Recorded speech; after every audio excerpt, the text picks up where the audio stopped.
तो फ्रेंड आज जो है कि बिहार डीएलएड एंट्रेंस एग्जाम 2025 के लिए एक जो है कि प्रीवियस ईयर का क्वेश्चन पेपर लेके आए हुए हैं, जो कि 7/6/2023 को जो पेपर हुआ था उसका बिल्कुल ऑथेंटिक ओरिजिनल पेपर है। इस पर भरोसा कर सकते हैं, यही क्वेश्चन पूछा गया था।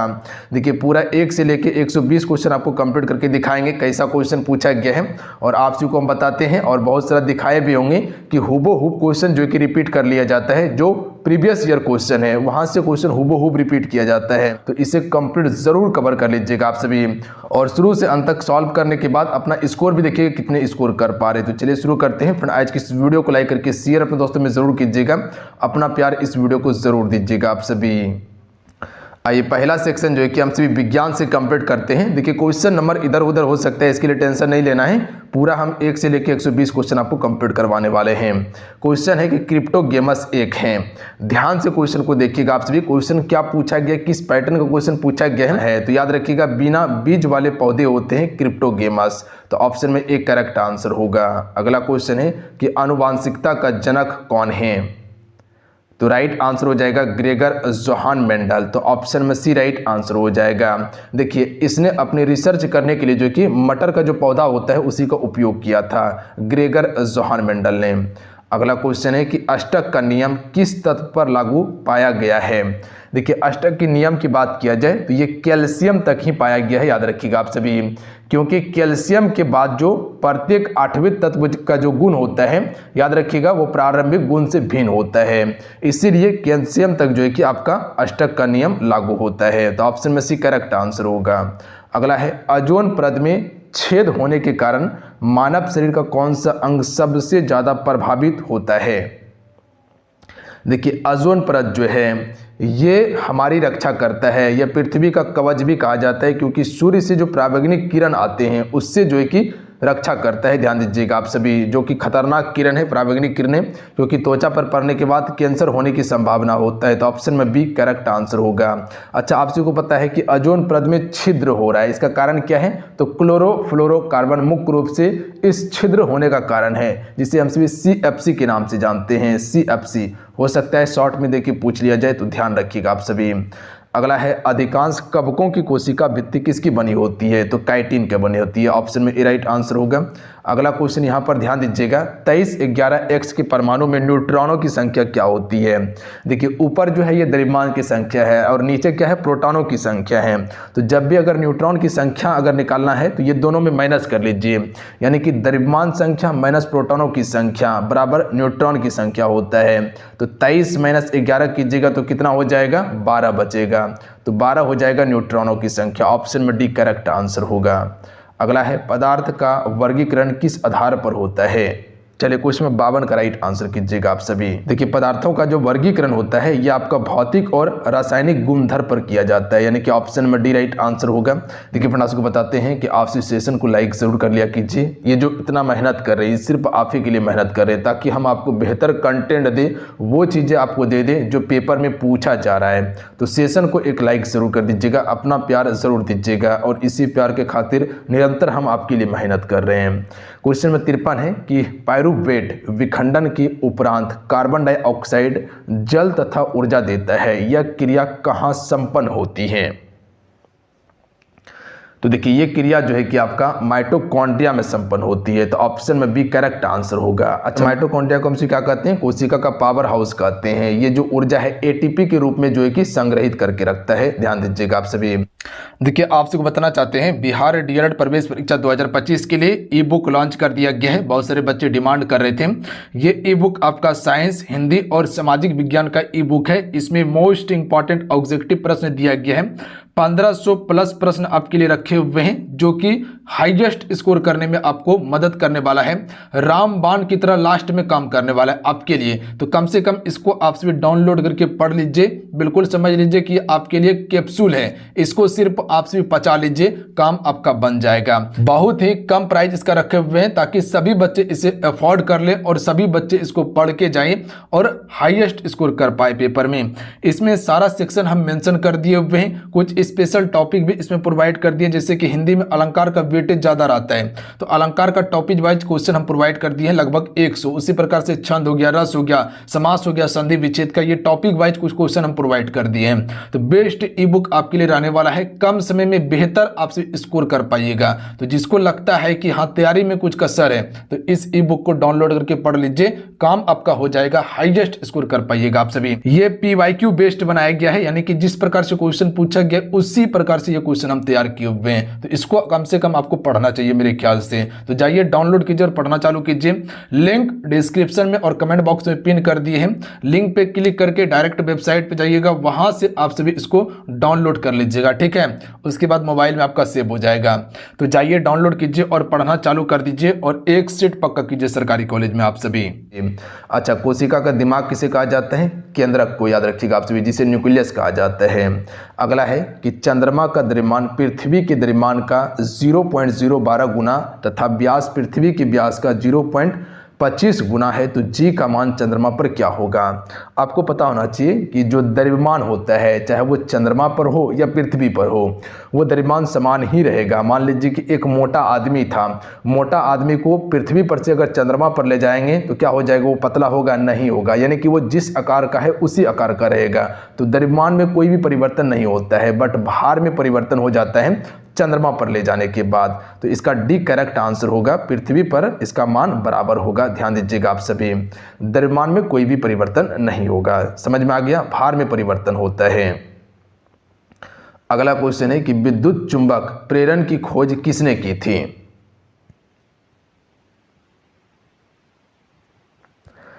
राइट आंसर हो जाएगा फैराडे के द्वारा। ध्यान दीजिएगा आप सभी, किसके द्वारा? फैराडे के द्वारा। यहां से 3 क्वेश्चन याद रखिएगा। अगर क्वेश्चन पूछा जाए कि विद्युत चुंबक क्षेत्र के दाएं हस्त का नियम जो है किसने दिया था, दाएं हस्त के नियम की बात किया जाए तो मैक्सवेल के द्वारा दिया गया था। किसके द्वारा? मैक्सवेल के द्वारा दिया गया था। यह फैक्ट को याद रखिएगा। अगर यही क्वेश्चन पूछा जाए कि बाएं हस्त का नियम किसने दिया था, दाएं हस्त का नियम दिया था मैक्सवेल ने। बाएं हस्त का नियम किसने दिया था? फ्लेमिंग ने दिया था। किसने? फ्लेमिंग ने। तो लिखना होगा तो लिख लीजिएगा कि बाएं हाथ वाला जो है यह आपका फ्लेमिंग के द्वारा दिया गया था। ध्यान दीजिएगा आप सभी, चीजें क्लियर हैं। अगला है निम्नलिखित में से कौन सा जीवाश्म ऊर्जा है? देखिए जीवाश्म ऊर्जा क्या होता है? जो करोड़ों साल पहले मृत पेड़ पौधे के अवशेष से जो निर्माण हुआ है, बना है, वही क्या है? आपका जीवाश्म ऊर्जा है। जैसे कोयला, यह आपका जीवाश्म ऊर्जा है, याद रखिएगा आप सभी, क्योंकि कोयला का जो निर्माण हुआ है लाखों करोड़ों साल पहले, कह सकते हैं कि जो आपका मृत पेड़ पौधा था वो दब गया था अंदर में और उसी से जो कि कोयले का निर्माण हुआ है। ध्यान दीजिएगा आप सभी, यानी कि आपका कह सकते कि दाब हो गया, उच्च ताप के कारण जो है कि जो दबा, उसके बाद धीरे धीरे कोयला का निर्माण हुआ था। तो कोयला क्या है? एक जीवाश्म ईंधन है। चीजें क्लियर हैं। अगला है समुद्र तल की गहराई ज्ञात करने के लिए समुद्री जहाज में किस विशेष तकनीकी का उपयोग किया जाता है? तो आपको पता है कि समुद्र की गहराई नापने के लिए हम सभी सोनार का प्रयोग करते हैं। यह समुद्र में किसी वस्तु की जांच करने के लिए या कोई वस्तु गिर गया है उसका पता लगाने के लिए हम सिर्फ सोनार का प्रयोग करते हैं। अगला क्वेश्चन है कि निम्नलिखित में से किसे एक मृत यांत्रिकी उत्तक माना जाता है? स्क्लेरेनकाइमा को मृत यांत्रिकी उत्तक माना जाता है, जबकि एरेनकाइमा, फ्रेनकाइमा और कोलेनकाइमा ये सभी आपका जीवित होता है। याद रखिएगा आप सभी, जीवित उत्तक है ये सभी। अगला है एमीटर को विद्युत परिपथ में किस क्रम में जोड़ा जाता है? तो देखिए एमीटर जो होता है इसे श्रेणी क्रम में जोड़ते हैं। किस क्रम में? श्रेणी क्रम में। जबकि आप देखते हैं जो घर में जो वायरिंग किया जाता है उसमें जो आप सभी का जो बिजली वायरिंग होता है वो समांतर क्रम में होता है। किस क्रम में? समांतर क्रम में जोड़ा जाता है। अगला क्वेश्चन है कि एक बस की चाल 10 सेकेंड में 36 किलोमीटर घंटा से 72 किलोमीटर घंटा हो जाती है, तो इसका त्वरण क्या होगा? त्वरण ज्ञात करने के लिए आपको सूत्र बताए थे कि A बराबर क्या होता है? V माइनस यू होता है बटा T होता है। A बराबर यानी कि त्वरण ज्ञात करने के लिए A बराबर V माइनस यू बटा T आपको बताए थे। तो देख लीजिएगा यहाँ से सबसे पहले समय कितना दिया है? 10 सेकेंड, और आपके पास अंतिम वेग और प्रारंभिक वेग कितना दिया हुआ है? 36 और 72 दिया हुआ है। तो इसको सबसे पहले अंतर कर लीजिए। तो 72 माइनस आप अगर 36 कीजिएगा तो बचेगा आपके पास कितना? 36 बचेगा। ध्यान दीजिएगा आप सभी, कितना बचेगा? 36 बचेगा। और यहाँ 36 देखिएगा तो ये किलो घंटा में है, यानी कि किलोमीटर घंटा में है, और समय आपके पास सेकेंड में दिया हुआ है। तो सबसे पहले यहाँ हम किलोमीटर घंटा को सेकेंड प्रति सेकेंड में बदल देंगे। तो क्या करना होगा, 5/18 से गुना करना होगा। 18 दूनी 36 काट दीजिए, 5 दूनी 10 मीटर प्रति सेकेंड हो जाएगा। और समय आपके पास कितना था, 10 सेकेंड था। इसको अगर काट दीजिएगा तो 1 मीटर प्रति सेकेंड स्क्वायर इसका बिल्कुल करेक्ट आंसर होगा, डी राइट आंसर होगा। ध्यान दीजिएगा आप सभी। अगर त्वरण ज्ञात करने का सूत्र अगर पता होता तो आराम से इसका आंसर कर लेते आप सभी। रेटिना प्रकाश को परावर्तित करता है। तो देखिए रेटिना प्रकाश को जो परावर्तित करता है ये विद्युत सिग्नल में करता है। अगला है क्रेब्स चक्र का एक महत्वपूर्ण उत्पाद जो एटीपी संश्लेषण करता है। देखिए आपको बताए थे कि जो एटीपी है ये माइटोकॉन्ड्रिया जो है ऊर्जा इसी रूप में संग्रहित करके रखता है, कहाँ पे, कोशिका में। ध्यान दीजिएगा आप सभी। तो इसका करेक्ट आंसर क्या हो जाएगा, ऑप्शन नंबर डी, NADH में करके रखता है। ध्यान दीजिएगा आप सभी। अगला है कि अगर कोई X ऑक्सीजन से क्रिया करके X का ऑक्साइड बनाता है तो जो लाल लिटमस पत्र को नीला कर देता है उस तत्व में X क्या है। तो यहां पर थोड़ा सा ध्यान दीजिएगा, अगर कोई भी X का ऑक्साइड है और लाल लिटमस को नीला कर देगा तो वो एक क्षारीय ऑक्साइड होगा। क्या होगा, क्षारीय ऑक्साइड होगा।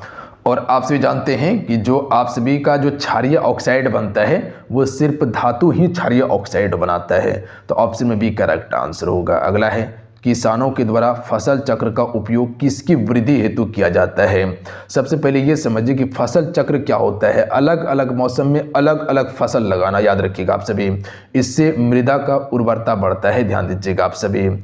एक ही फसल लगाने से उर्वरता कम हो जाता है, इसीलिए कहा जाता है कि अलग अलग फसल लगाना चाहिए अलग अलग मौसम में। अगला है प्रकाश संश्लेषण में निम्नलिखित में से कौन सा कथन सत्य है, यानी कि प्रकाश संश्लेषण के बारे में कौन सा कथन सत्य है। तो देखिए प्रकाश संश्लेषण जो है ये आपका एक ऊष्मा शोषी अभिक्रिया है, ना कि ऊष्मा क्षेपी। ध्यान दीजिएगा, ऊष्मा क्षेपी नहीं होता है, प्रकाश संश्लेषण एक ऊष्मा शोषी अभिक्रिया होता है। बात समझे आप सभी, ऊष्मा शोषी। अब आइए सामाजिक अध्ययन का देखते हैं हम सभी।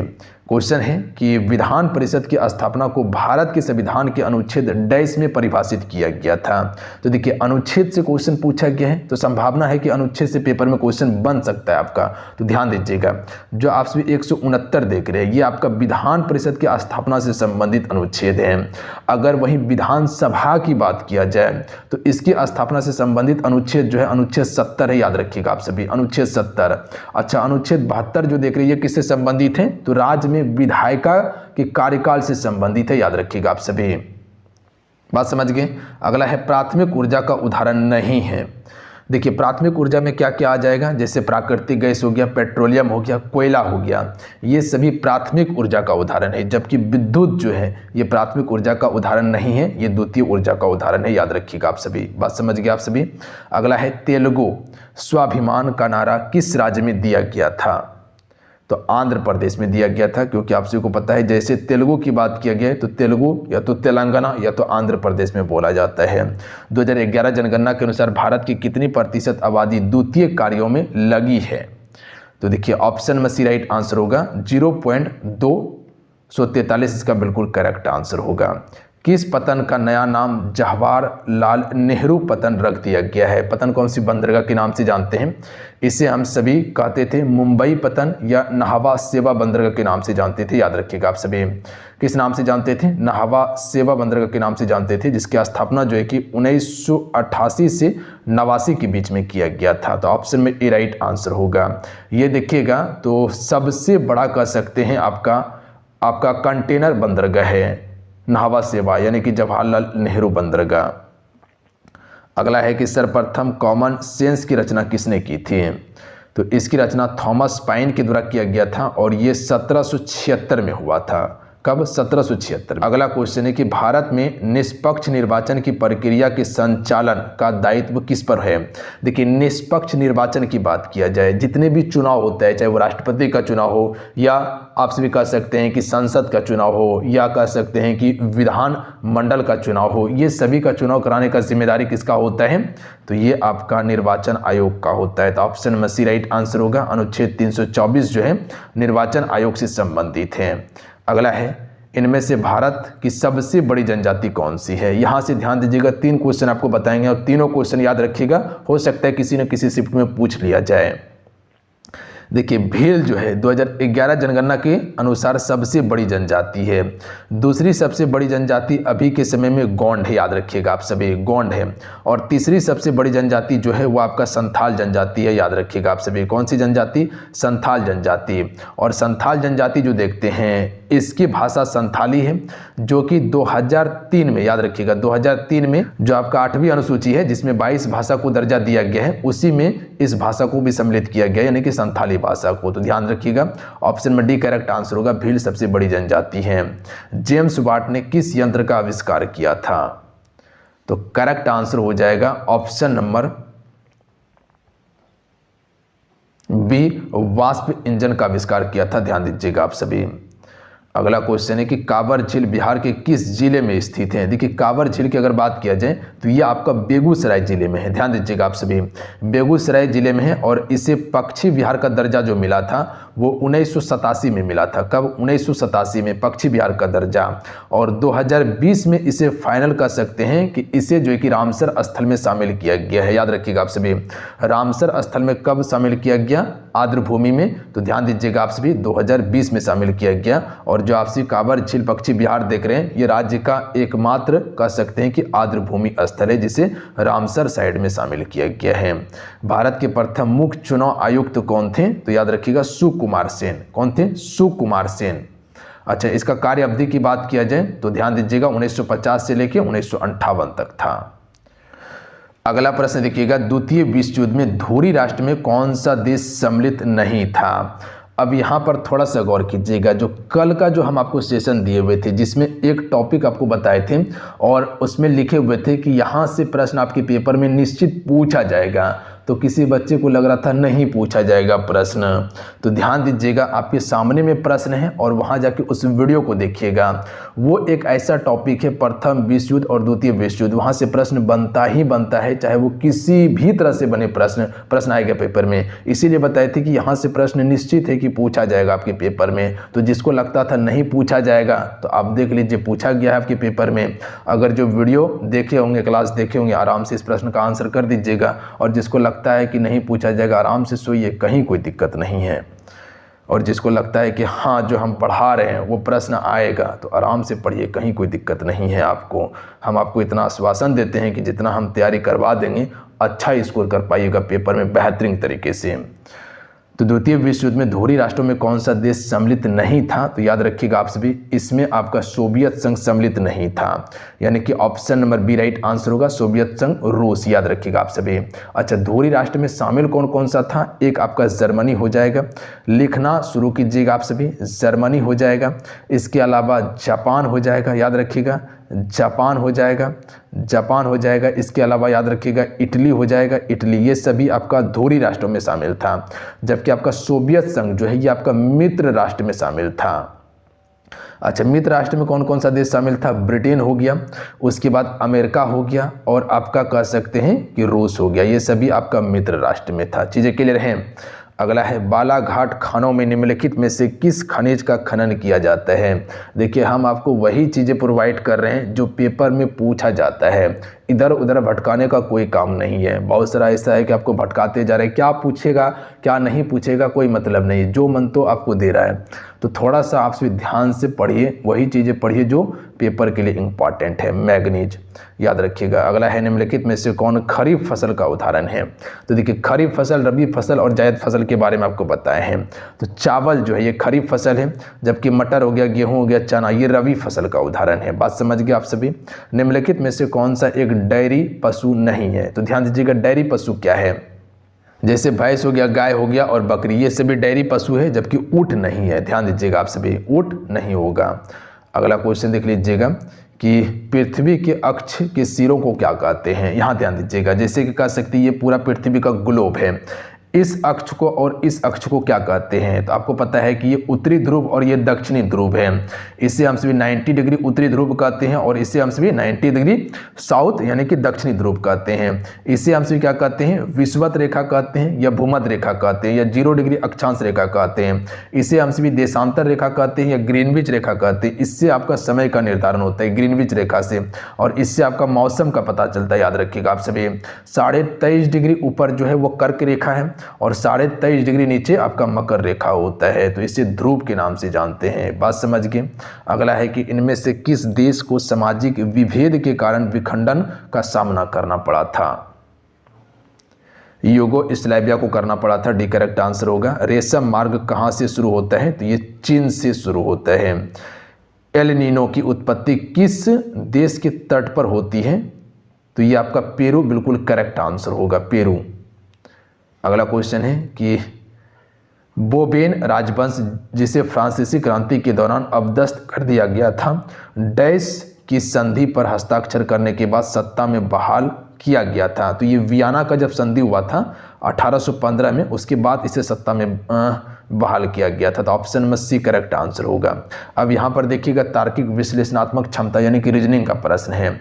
यहाँ पर एक लुप्त संख्या दिया हुआ है और उसके बाद यहाँ पर आपको आंसर करना है। कोई बता सकते हैं इस क्वेश्चन का राइट आंसर क्या होगा? थोड़ा सा दिमाग लगाइएगा, आराम से बना लीजिएगा प्रश्न को। देखिए बना के आपको बताते हैं कि बनाना कैसे है। सीरीज आप या तो इधर से ले सकते हैं या तो इधर से ले सकते हैं। तो हम सभी इधर से लेते हैं क्योंकि इस बड़ा संख्या इधर ही आपको देखने के लिए मिल रहा है। इधर सब छोटा है तो छोटा नहीं लेना है, जिधर बड़ा होगा उसको लेना है। यहाँ पर आपको स्थान पता होना चाहिए। जैसे बी का नंबर कितना होता है, सी का नंबर कितना होता है। जैसे ए का 1 होता है, बी का 2 होता है, सी का 3 होता है, डी का 4 होता है। अगर रीजनिंग बनाए होंगे तो आपको पता होगा। तो यहाँ पर ध्यान दीजिएगा, पहला सेक्शन लीजिए। बी का क्या है? 2 है और सी कितना है? 3 है। दोनों को प्लस कर दीजिए तो कितना हो जाएगा? 3 2 5 हो जाएगा और 5 का स्क्वायर कीजिएगा तो 25 हो जाएगा ना। और y का मान कितना होता है? 25 ही होता है। ध्यान दीजिएगा आप सभी। y को अगर गिनती करते चलिएगा तो ये 25वां लेटर y होता है, 26वां लेटर आपका z होता है। तो ये आपका हो गया, यानी कि दोनों को प्लस किए उसके बाद उसका स्क्वायर कर दिए तो आपका आंसर आ गया यहाँ पे। उसी प्रकार से आगे भी देखिए आप सभी उसी प्रकार से करना है। 1 हो जाएगा a का और उसके बाद c हो जाएगा 3। तो यहाँ क्या हो जाएगा? 3 1 4 हो जाएगा। 4 का स्क्वायर करेंगे तो कितना हो जाएगा? 16। और 16 जो होता है वो p होता है, याद रखिएगा। तो p का नंबर कितना है? 16 है। तो ये बिल्कुल सही है। अब आगे इसी प्रकार से हमको करना है। तो b का क्या हो जाएगा? 2 और d का 4 हो जाएगा। तो कितना हो जाएगा? 4 2 6 हो जाएगा। 6 हो जाएगा। 6 का स्क्वायर करेंगे तो 36 हो जाएगा। ठीक है, कितना हो जाएगा? 36। अब यहाँ पर 36 आ गया है तो आखिर यहाँ क्या होगा? तो सबसे पहले आपको ए से लेके जेड तक जाना है, 26 हो जाएगा। और उसके बाद फिर से ए से आपको गिनती करते चलना है। या इससे अच्छा आप क्या कीजिए, 36 में 26 लेटर को माइनस कर लीजिए क्योंकि जेड तक 26, ए से जेड तक कितना लेटर होता है? 26 लेटर होता है। तो 36 में 26 को माइनस कर लीजिए और उसके बाद फिर से रिपीट होगा। तो माइनस कर लीजिएगा तो यहाँ पर कितना बचेगा आपके पास? 10 बचेगा। और 10वां लेटर कौन सा हो जाएगा? तो जे होता है 10वां लेटर। गिनती कीजिए आप सभी, A B C D E F G H I J. तो जे यहाँ बिल्कुल करेक्ट आंसर होगा। थोड़ा सा यहाँ पर दिमाग लगाने के बाद आंसर आपका बन जाता। लुप्त संख्या दिया हुआ है, यहाँ पर कौन सा अंक आएगा? आराम से बना सकते हैं। घटते क्रम में है। 1 माइनस हुआ है, उसके बाद यहाँ पर 2 माइनस हुआ है, 2 माइनस हुआ है, यहाँ पर आपका 3 माइनस हुआ है, 3 माइनस हुआ है, यहाँ पर आपका फिर यहाँ पर आपका 4 माइनस हुआ है। तो आगे आपका 5 माइनस हो जाएगा। तो 5 कितना हो जाएगा? 26 यहाँ पर हो जाएगा। 31 में 5 माइनस कीजिएगा तो 26 इसका बिल्कुल करेक्ट आंसर होगा। बात समझ गए।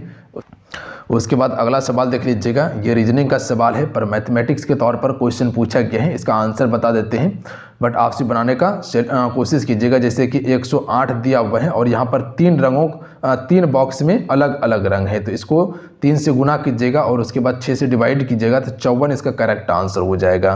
एक बार बनाने का कोशिश कीजिएगा आप सभी। अगला क्वेश्चन है कि ए बी सी डी तथा ई 5 स्कूल हैं। ए ई तथा बी के बीच में है, ई डी के दाएं ओर है। यदि ई और डी दोनों छोर पर है तो सबसे पहले एक लाइन खींचिए आप सभी। लाइन खींचिए, उसके बाद देख लीजिएगा क्या कहा गया है। सी और डी जो है दोनों छोर पर है। हो सकता है सी यहाँ पर भी हो सकता है और डी यहाँ पर भी हो सकता है, डी यहाँ भी हो सकता है, सी यहाँ भी हो सकता है। अब आगे आइएगा। आगे यहाँ पर कह रहा है कि सी के बाएं ओर कौन है। तो यहाँ एक बात याद रखिएगा, सी जो है इसके बाएं ओर लेके चलना है। तो सी का बायां किधर जाएगा, सी का बायां इधर जाएगा, याद रखिएगा आप सभी। अगर सी को यहाँ अगर रखते हैं, इसका बायां इधर ले जाएंगे तो कोई भी नहीं होगा।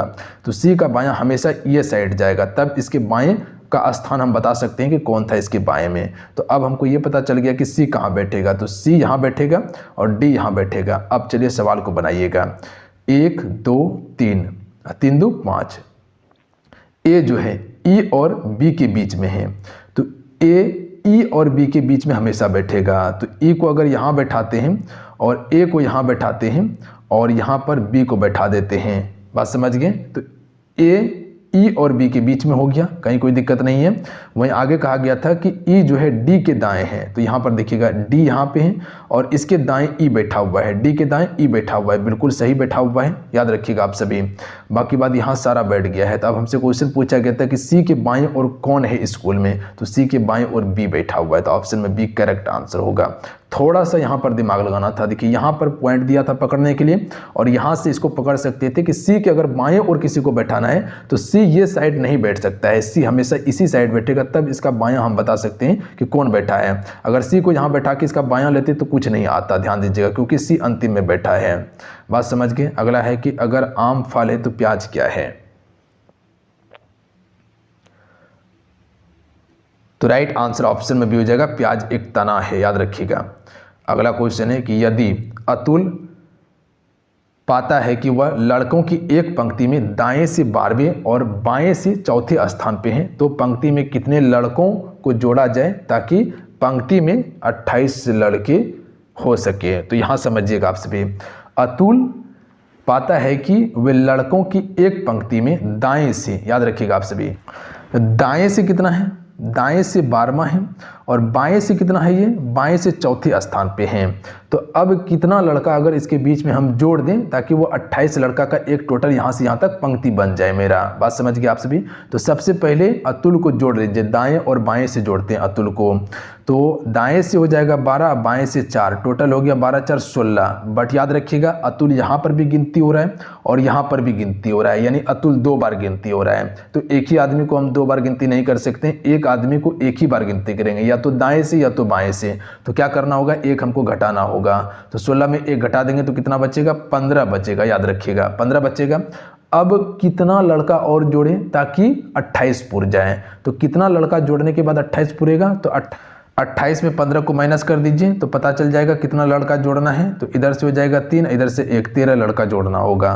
तो option number D correct answer होगा। बात समझे आप सभी, बिल्कुल। अगला है, अगला सवाल देखिएगा, अगला 92 नंबर जो सवाल आपसे देख रहे हैं, इसमें टाइपिंग एरर है, ठीक है, ये सवाल आपका गलत है।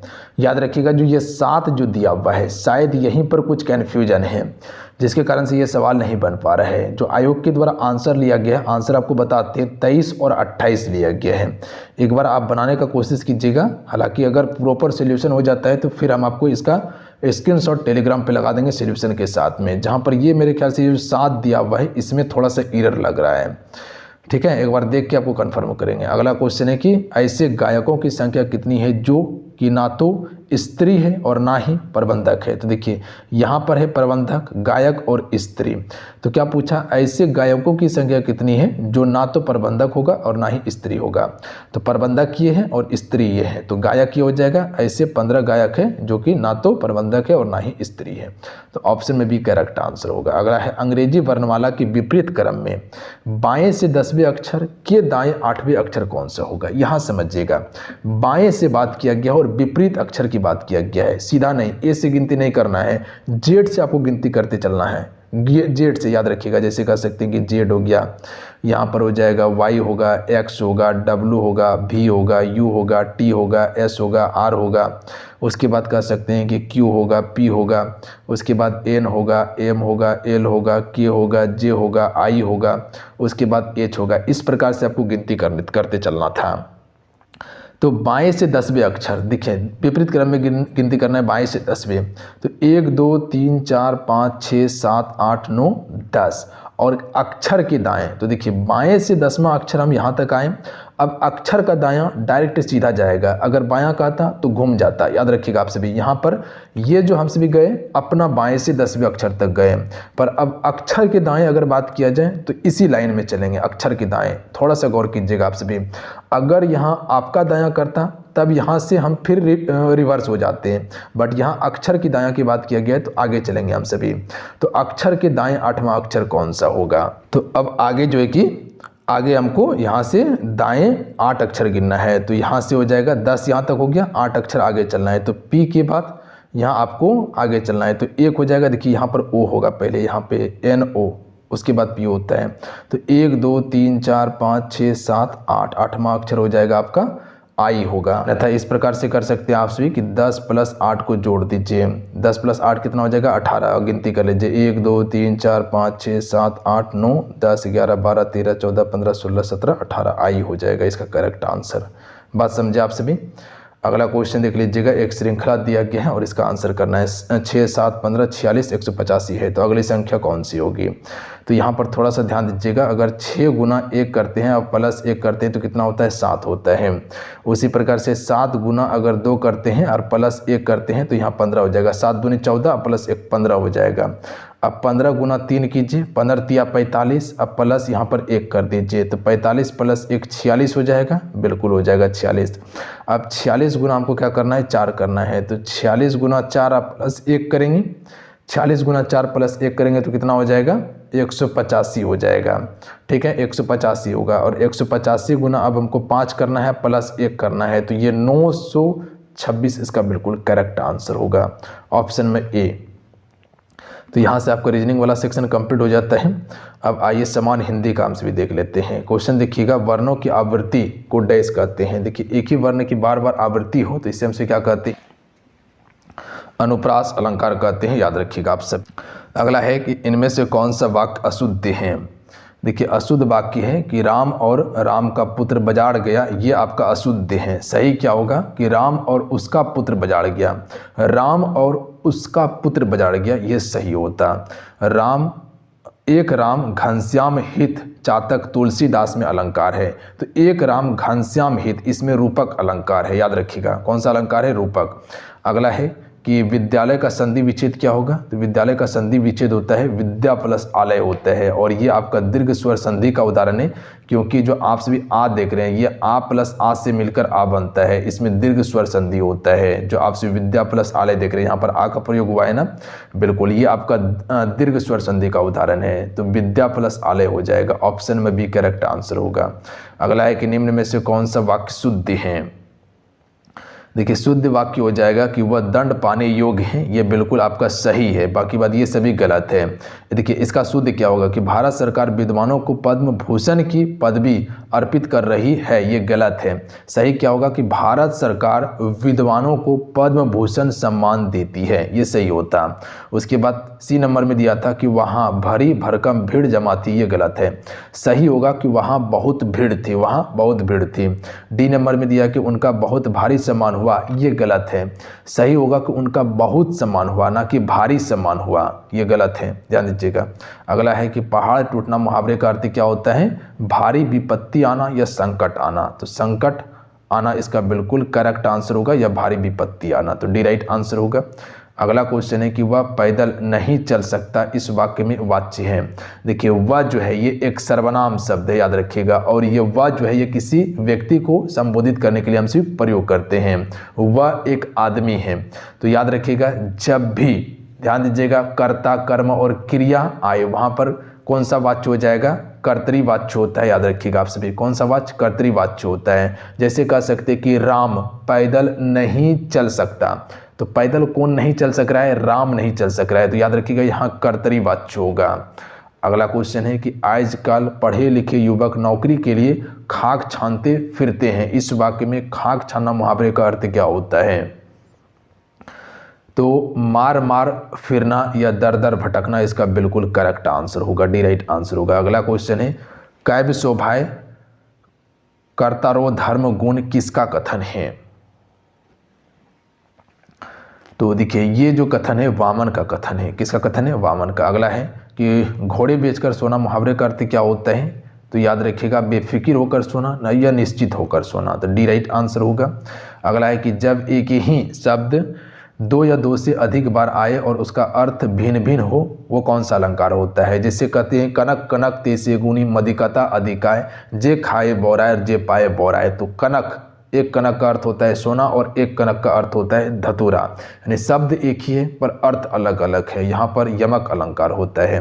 क्रमधारय समास उदाहरण है, तो देखिए क्रमधारय समास का इनमें से कौन सा उदाहरण है? देखिए नवग्रह और नवरात्रि, यहाँ पर संख्या शब्द आपको देखने के लिए मिल रहा है, यानी कि 9 ग्रहों का समूह और नवरात्रि। नवरात्रि किसको कहते हैं? जो 9 रात्र होता है, जैसे कि दशहरा में देखते हैं नवरात्रि 9 दिन पे जो होता है, पता है आप सभी को। तो यहाँ पर आपका द्विगु समास होगा। जबकि नवयुवक में ये आपका कर्मधारय समास का उदाहरण है। युवक कैसा है? बिल्कुल नया नवयुवक है। नि उपसर्ग से बना शब्द कौन सा होगा? तो नि उपसर्ग से बना शब्द इसमें हो जाएगा निवास हो जाएगा, याद रखिएगा आप सभी। तो वास जो है ये मूल शब्द है, इसमें नि जोड़ दिए तो निवास हो गया। बात समझ गए? तो ऑप्शन में बी राइट आंसर होगा। और निरपराध जो देख रहे हैं ये नि उपसर्ग से बना हुआ है। अद्भुत रस में कौन सा अस्थाई भाव है? तो देखिए अद्भुत रस में जो अस्थाई भाव होता है विस्मय होता है। देखिए अद्भुत रस में अस्थाई भाव जो होता है वो आपका विस्मय होता है, या कह सकते हैं कि आश्चर्य होता है। तो ऑप्शन में ए राइट आंसर होगा। अयोध्या के राजा दशरथ के 4 पुत्र थे, इसमें पदबंध है। यहाँ पर देखिएगा जो अयोध्या है ये आपका संज्ञा शब्द है, और संज्ञा कौन सा है? तो अयोध्या यानी कि व्यक्तिवाचक संज्ञा है। और राजा दशरथ भी है, ये भी आपका संज्ञा शब्द है, ध्यान दीजिएगा, और ये भी आपका व्यक्तिवाचक संज्ञा है। तो यहाँ पर संज्ञा पदबंध होगा, ध्यान देंगे आप सभी। अगला है कि निम्न में से रूपक अलंकार छांटिए। तो देखिए यहाँ पर आपको बताए थे क्वेश्चन, आपको जो कि योजक चिन्ह देखने के लिए मिलेगा, ये गलत हो जाएगा। यहाँ पर ऑप्शन में सी वाला बिल्कुल करेक्ट है कि बढ़त बढ़त संपत्ति स लीलु मन सरोज बढ़ जाए, ये इसमें रूपक अलंकार है। अगला क्वेश्चन देख लीजिएगा, अगला प्रश्न पर ध्यान दीजिएगा कि लट लटकिन मनु मथ मधु पगन मादक मधु ही, इस पंक्ति में कौन सा अलंकार है? तो यहाँ पर ध्यान दीजिएगा इसमें उत्प्रेक्षा अलंकार होगा। उत्प्रेक्षा याद रखिएगा आपसे, उत्प्रेक्षा। अगला है चंचल शब्द में चंचल वर्ण कौन सी मात्रा है? तो देखिए आप सभी, एक होता है लघु और एक होता है गुरु, ध्यान दीजिएगा आप सभी। लघु होता है और एक गुरु होता है। गुरु वर्ण में 2 मात्रा होता है। गुरु वर्ण में क्या होता है? 2 मात्रा होता है। जैसे कि चंचल जो आपसे देख रहे हैं तो इसमें अंस्वर है प्लस में एक च है, तो ये आपका गुरु वर्ण होगा। और लघु वर्ण में 1 मात्रा होता है, ध्यान दीजिएगा आप सभी। जैसे क जो है ये आपका लघु है, बट वहीं पर अगर अंस्वर लग जाए या कह सकते हैं कि अ लग जाए या ए लग जाए, ये सभी गुरु मात्रा होता है। दिन काटना मुहावरे का अर्थ क्या है? समय बिताना, ऑप्शन में बी करेक्ट आंसर होगा। अगला क्वेश्चन पर ध्यान दीजिएगा आप सभी।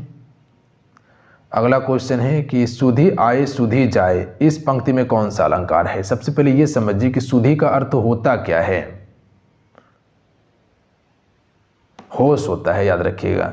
तो यहाँ पर कहा जा रहा है कि होश आता है और होश जाता है, यहाँ पर विरोध प्रकट किया जा रहा है। एक बार कह रहा है कि होश आ रहा है और एक बार होश जा रहा है, इसमें विरोधाभास अलंकार होगा, ध्यान दीजिएगा आप सभी। एक उसके बाद 116 नंबर दिखेगा, तो ये गद्यांश दिया हुआ है, इसको पढ़ के यहाँ पर आंसर बताना था, हम आपको बताते हैं। यहाँ पर क्वेश्चन है कि संहार का अर्थ क्या होगा? संहार का अर्थ होता है नाश, याद रखिएगा आप सभी। क्या होता है? नाश होता है।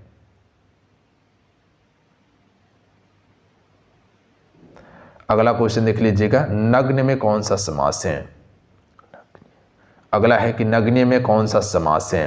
तो देखिए नग्न में तत्पुरुष समास है, याद रखिएगा आप सभी। कौन सा समास है? तत्पुरुष। अगला है कि शब्द की तीसरी शक्ति कौन सी होती है? तो आपको तीनों शक्ति के बारे में बताए थे कि पहला आपका होता है अमीधा होता है, तो याद रखिएगा अमीधा या अभिधा भी इसको कहते हैं हम सभी। दूसरा होता है लक्षणा होता है, ये भी आपको बताए थे। और तीसरा जो होता है वो आपका व्यंजना होता है, व्यंजना होता है। तो यहाँ तीसरी पूछा गया है, तो व्यंजना इसका बिल्कुल करेक्ट आंसर होगा, ध्यान दीजिएगा आप सभी। बात समझे? अगला है कि शब्द शक्ति भेद के अंतर्गत आता है। तो ये इनमें से शब्द शक्ति भेद के अंतर्गत अभी बताएं कि शब्द शक्ति के 3 भेद, अभिधा, लक्षणा और व्यंजना। तो अभिधा हो जाएगा। अगला प्रश्न देखिएगा, क्वेश्चन है कि जिस वर्णिक छंद के प्रत्येक चरण में 15 वर्ण होते हैं उसे क्या कहते हैं? तो देखिए, अगर प्रत्येक चरण में अगर 15 वर्ण हो तो उसे मालिनी के नाम से जानते हैं। इससे पहले आपको बताए थे क्वेश्चन रिपीट किया गया है। जो 2024 वाला पेपर था उसमें ये क्वेश्चन पूछा गया था, तो इसे मालिनी कहते हैं। यहाँ पर थोड़ा सा ध्यान दीजिएगा आप सभी। जो इंद्रवर्जा होता है, इंद्रवर्जा, इसमें प्रत्येक चरण में 11 वर्ण होते हैं। कितने 11 वर्ण होते हैं, ध्यान दीजिएगा आप सभी, बात समझे। उसके बाद जो सवैया देख रहे हैं, इसके प्रत्येक चरण में 26 वर्ण होते हैं। कितने 26 वर्ण होते हैं। उसके बाद जो है कि मंदाक्रांता जो है, इसके प्रत्येक चरण में जो वर्णों की संख्या है वो 17 वर्ण होते हैं। तो ध्यान दीजिएगा, इंद्रवर्जा में क्या बताएं आपको 11, उसके बाद सवैया में 26 और मंदाक्रांता में 17 और उसके बाद जो है कि मालिनी में 15 होता है। तो ध्यान दीजिएगा आप सभी। तो यहाँ से पूरा 120 क्वेश्चन कंप्लीट हो गया था। अब आइए थोड़ा सा इंग्लिश वाला प्रश्न को देख लीजिए फटाफट कि क्या क्या क्वेश्चन पूछा गया था। देखिए, इसका सॉल्यूशन जो है, यानी कि जो आपका 1 से लेके जो आपका 45 तक था, यानी कि कह सकते हैं कि जो आपका मैथमेटिक्स और उसके बाद जो है कि इंग्लिश वाला है, इसका PDF सॉल्यूशन के साथ में टेलीग्राम पे दे देंगे। इससे पहले वाला सारा PDF हम दे दिए हैं, जाके देख लीजिएगा और बनाने का कोशिश कीजिएगा। हालांकि यहाँ पूरा हम आपको दिखाने वाले हैं, जो मेरा सब्जेक्ट था वो हम आपको कंप्लीट करवा दिए हैं। तो आपसे देख लीजिएगा किसके टॉपिक से क्वेश्चन पूछा गया है। देखिए, फिल इन द ब्लैंक से क्वेश्चन भर के पूछा गया है। इंपॉर्टेंट टॉपिक है, पढ़ना है इसको आप सभी को, याद रखिएगा आप सभी। समझ रहे बात को? वीडियो को पॉज करके एक एक करके देख लीजिएगा आप सभी के कहाँ से क्वेश्चन पूछा गया, पूरा हम आपको दिखा देते हैं। फिर से एक बार घुमा के दिखाते हैं आप सभी को। वीडियो को पॉज कीजिए, उसके बाद देखिए। उसके बाद मैथमेटिक्स में देख लीजिएगा, एक घनाभ से क्वेश्चन पूछा गया था। यहाँ पर थोड़ा सा ध्यान देते रहिएगा आप सभी। तो क्वेश्चन आपका वृत्तीय बेलन से क्वेश्चन पूछा गया है, समीकरण से क्वेश्चन है, बहुपद से क्वेश्चन है, बहुपद से भर के क्वेश्चन पूछा गया। रेखीय समीकरण से क्वेश्चन है। उसके बाद यहाँ पर देखिएगा ट्रिगोमेट्री से है, चक्रवृद्धि व्यास से है। ट्रिगोमेट्री से भी अच्छा खासा क्वेश्चन पूछा गया है, वेटेज अच्छा खासा देखने के लिए मिला है। उसके बाद यहाँ पर देख लीजिएगा आप सभी, नियामक केंद्रिका नियामक से है, बहुलक माध्यिका बहुलक से क्वेश्चन पूछा गया है। आंकड़ा ज्ञात करने के लिए क्वेश्चन पूछा गया है। अभाज्य संख्या से क्वेश्चन है, विषम संख्या से क्वेश्चन है, बट्टा से क्वेश्चन पूछा गया है। तो यहाँ पर पूरा देख लीजिएगा। इसका सॉल्यूशन हम वीडियो को पॉज कीजिए और पूरा बनाने का कोशिश कीजिएगा और हमको बताइएगा लास्ट में कितने स्कोर कर पा रहे हैं आपसे बना के।